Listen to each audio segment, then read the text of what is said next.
What's up, Giants fans? Welcome to Facebook Live. I'm Madeline Burke here with Giants wide receiver John Ellis Ross III. Hit you with the full name right there. You know, how to give a proper introduction to Giants fans. Thanks for coming on the show today. Thanks for having me. I appreciate it. You know, I just want to remind you guys out there, too, we are taking your questions, so ask your questions for John in the comment section.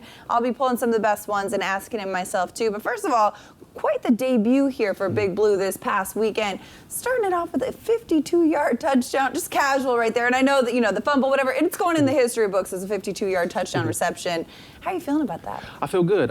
Just, you know, missed a little time, you know, getting back and then, you know, starting with a high note. It feels good. You know, it feels good to ride with the team and, you know, actually feels better to win, you know, so it, you know, it makes it so much better. Yeah, I mean, you and Daniel Jones had some time to work together during training camp a little bit. You guys picked up pretty much seemingly where you left off, it seemed. Yeah, well, he's great. You know, he knows his receivers well, and he does a great job of spreading the ball around. And I just got to go out there and, you know, do what I do best and just run. Just run, I know, right? Y'all remember that 4.22 speed, and like that was the way that you kind of came on to the scene. Is it kind of something that like you carry that you're, you know, proud of, or is that something you're like, okay, people stop talking about that, let's move forward? I think at this point in my career, it is what it is. You know, I mean, I just take it for what it is. You know, I'm not going to change too much about it. You know, I am fast. You know, so I mean, yeah. Right. So you know, I just. And I say that humbly. I just try to be myself. You know, that's what I do best, to just run. And you know, I just like I said, take it for what it is now. Yeah. Well, I mean, hey, humbly, but you know it. You got that self-scout, 4.22 speed, and you know, and counting. We're starting to get some questions from Giants fans out there. Tommy wants to know: are there any receivers that you watched growing up or modeled your game after? You know what? I'm actually close to Deshaun Jackson, and I got to watch him when I was a kid, when he was in high school, when he was in college, and like I would, you know, watch him on TV, and we would have games on Saturday nights or Sunday mornings, and I would be like, you know, him or Reggie Bush. I would try to like be like those guys, you know, imitate their moves on our game days and stuff like that. My favorite receiver growing up was Randy Moss, you know, so you know I like to get your '84 jerseys out. Right. Exactly. I'm here for it. Yeah, those Culpepper and Moss years, those were fun to watch. You know, you grew up in Southern California, Long Beach. I thought, interesting fact I found, you played on Snoop Dogg's all-star team in the LBC. What was that experience? Snoop is a huge football fan. Absolutely. It was great because Snoop, like you say, he's a big football fan, and he was actually teaching us the game and teaching us life lessons and things like that because he's been around for so long and did so many things. But it was always fun. Like, he made the game 100% fun. It was always fun with him. Like, we would warm up and then we would scrimmage, and then it would just be, you know, trash talking between him and the coaches on defense, and he would call the plays. It would just be fun every day. Warm up, scrimmage. None of those individual drills. No individual drills. We were hitting, and we could see who was the best 11 on 11. That's amazing. You mentioned life lessons. So what's a life lesson that you learned from Snoop Dogg? Just about how to deal with people, you know, and all the people you're going to encounter. Like we met so many people with high status, and just how to be around people and, you know, treat people and things like that. Like, he was never too big for any kid. You know, we would stay at his house, and you know, we would always have fun. He would just kind of give us the ropes and, you know, show us how to act. You know. I love that. I love that. We're getting some more questions. Eli wants to know, who was your favorite team growing up? I grew up a Raiders fan by default because of my grandmother, and an Eagles fan because of, you know, just all the players that they had at the time. They had Deshaun, and I was a big Westbrook fan at the time. So I just loved their defense and everything about the Eagles for some weird reason. Being all the way on we didn't even get to watch the Eagles games because we were on the West Coast. But once Deshaun went over there, I tried my best to like really watch those games. That's amazing. But I mean, now of course, being in the Giants building, that's changed. I'd imagine. 100%. James wants to know, what's your go-to pregame meal? My go-to pregame meal, well, probably, it depends what time we're playing. If it's an early game, then I'm a big breakfast guy. I have to eat breakfast. That's strong, yeah. You know, I have to get my bacon and pancakes and potatoes in, you know, a good solid meal. But if it's a later game, then I have to go steak, potatoes, and at least mashed potatoes and greens and stuff like that. This is a hearty setup right here. Yeah, I'm here for it, though. I'm here for it. You know, you got to come well-fueled to get out on that field. Mel wants to know, what is it like playing with Daniel Jones? It's fun because, you know, even though Daniel's young, he gives off a vet feel, and he is now. He's a vet now, and I've played with Andy Dalton, and those guys are similar to how they care about people and how they make everybody comfortable. Yeah. So once I got in, it was like that was the first thing I saw about him. I was like, he's gonna make everybody comfortable. He's gonna spread the ball around. He's gonna make it fun, and that's all you can ask for. When you're dealing with confidence or anything, he kind of helps you out in those ways. I love that. I mean, I think Giants fans see one side of him, right? Mm-hmm. They see him at the podium. They see how he presents himself. But what's the side of him that you see?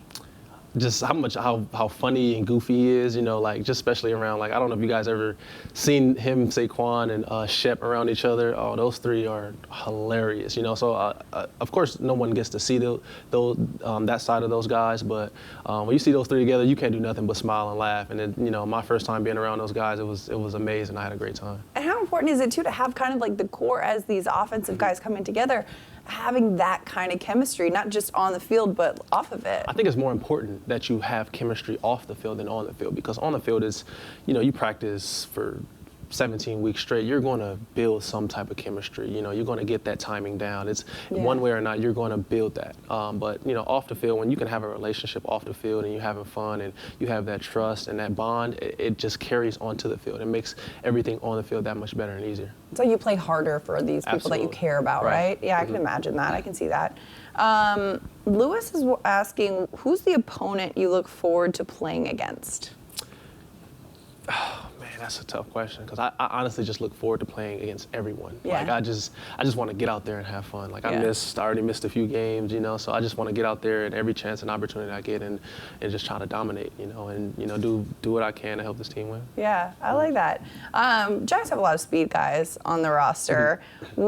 Steve is asking about this. He's wanting to know, have you and Slayton ever raced? Oh my gosh.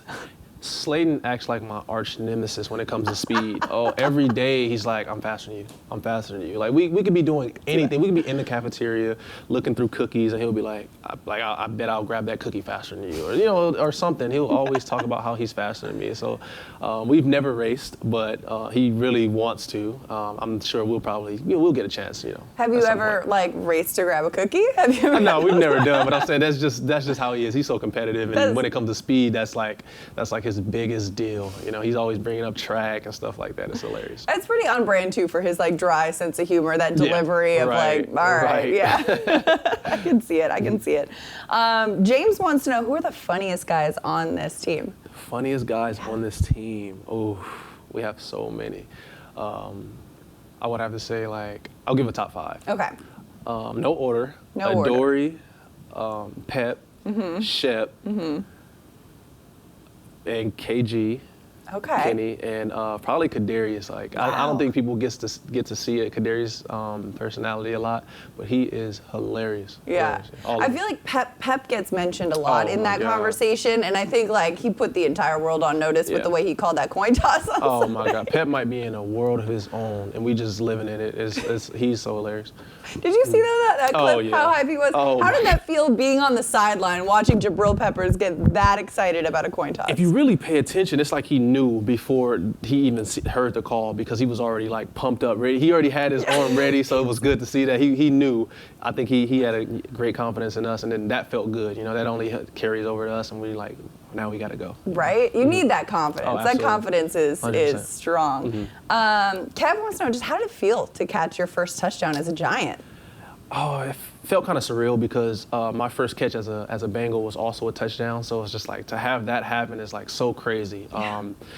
Especially after everything that I've been through and just the adversity and the ups and downs that I've had in my career, it feels really good to come out and have people expect me to make a big play, and that's what I go and do. Not to put everyone else's expectations on myself, but I had high emotions. It's been a long ride for me, like I said, and just to come out and make the first play and get everybody started, it felt really good. Well, 52 career catches, 11 of them touchdowns. That's a strong ratio right there. That is a strong playmaking ratio. All right, before I let you go, I have one more question for you. In training camp, you came out and you posited to Giants fans out there, if I scare you half to death twice, are you dead? I say no, because half and then another half, that's 25%. But right. Am I right? What do you say? You're absolutely right. So you are right. I got some comment section arguments over It's so this funny. one. So I'm like the clown in my family, me and my cousin, and we always come up with these jokes or whatever. Like I can have a different one every day. Like, and I would say this to my grandmother all the time. And my grandmother, she's like 84 now, and she gets so mad, but not really, but she laughs like, where do you guys come up with this stuff? Because she doesn't have time to process this. She doesn't care. She's not thinking about these things. So we say things to her like this, and then she'll call me like 2 months later, like, no, you can't scare me half to death twice, and it's just so funny. But we do things like that all the time to her, and she loves it. Ruminating. Do you have one on the tip of your tongue now? Can we leave the Giants fans with one now? Putting you on the spot. Okay, but I would have to ask you, right? Yeah. Okay, so you're in like a one-story house, right? Okay. But everything in the house is red. Okay. What color are the walls? Red. What color are the floors? Red. What color is the refrigerator? Red. What color is the cabinets? Red. What color is the stairs? Red. It's a one-story house. Oh, dang it. So, just things like that. Things that are like, I was like so locked in. I was and like you have to waiting for the catch. You I have was to like, keep red. asking. You have to keep asking to get people locked in so they forget that it was a one-story house, So just corny things like that. This one right Just, here. I'm here for it. I'm here for it. All right. Well, hopefully y'all didn't get duped like I did on that one, but that's a good one. John Ross, thank you so much for taking the time today with Thanks us for on Facebook Live. We'll be back here every week with a new guest.